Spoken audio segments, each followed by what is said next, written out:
Born in Toronto, Ontario, Canada on August 27, 1990, Taylor Josephine Stephanie Luciao took an interest in singing and songwriting at a young age, and after graduating from the Etobicoke School of the Arts with a major in musical theater, she began using Taylor Mitchell as her stage name as she toured around Canada to promote her music.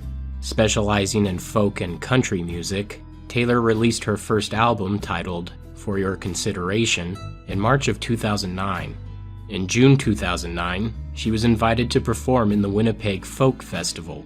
By October 23, 2009, Taylor was nominated for a Canadian Folk Music Award as Young Performer of the Year. After getting a driver's license and her first car, Taylor and her manager set up a 3-week concert tour on the east coast of Canada. During this trip, she decided to go hiking at the Cape Breton Highlands National Park on October 27, 2009. Around 2:45 p.m., 2 men passed by her near the beginning of the Skyline Trail. As the men were heading to the car park, they were passed by a couple of coyotes heading in the opposite direction. Around 5 minutes later, the men heard animals howling and the sounds of a woman screaming. The sounds were so unsettling, they decided to use a phone box at the car park to report what they heard. A group of 4 hikers soon arrived at the car park, and the men warned them about the strange noises they had heard. After several minutes of walking, the 4 hikers began to notice Taylor's personal items, including keys and a small knife. As the hikers continued further down the trail, they saw torn pieces of bloodied clothing and a large amount of blood on the ground. There was also a washroom that had blood on the door. At 3:25 p.m., they found Taylor lying near some trees with 2 coyotes attacking her.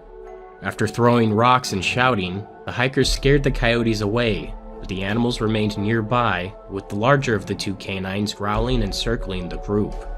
An officer from the Royal Canadian Mounted Police soon arrived and fired a shotgun at the larger coyote, causing it to limp away. Taylor was conscious and able to speak. She had bites all over her body, including serious wounds to her leg and head. Paramedics took her to a hospital in Sydney, Nova Scotia. She was then airlifted to a hospital in Halifax in critical condition. 12 hours later, she died at the hospital due to blood loss. Her death is the only known fatal coyote attack on an adult, as well as the only known fatal coyote attack on a human in Canada. 5 coyotes in the area were killed, with 3 of them confirmed to be involved in the attack after authorities identified Taylor's DNA in their stomach contents. One of the coyotes, a male weighing 42 pounds, was found with shotgun pellets in its coat and was identified as the larger coyote that attacked Taylor and passed by the 2 men on the access road to the car park. None of the animals were found to be suffering from rabies, disease, or hunger, and an inspection of the attack area indicated they were not guarding a fresh animal kill. Taylor's mother released a statement saying that her daughter would not have wanted her death to result in the extermination of the coyotes. "We take a calculated risk when spending time in nature's fold, its wildlife's terrain," she wrote.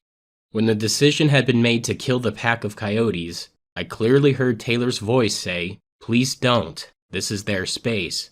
She wouldn't have wanted their demise, especially as a result of her own.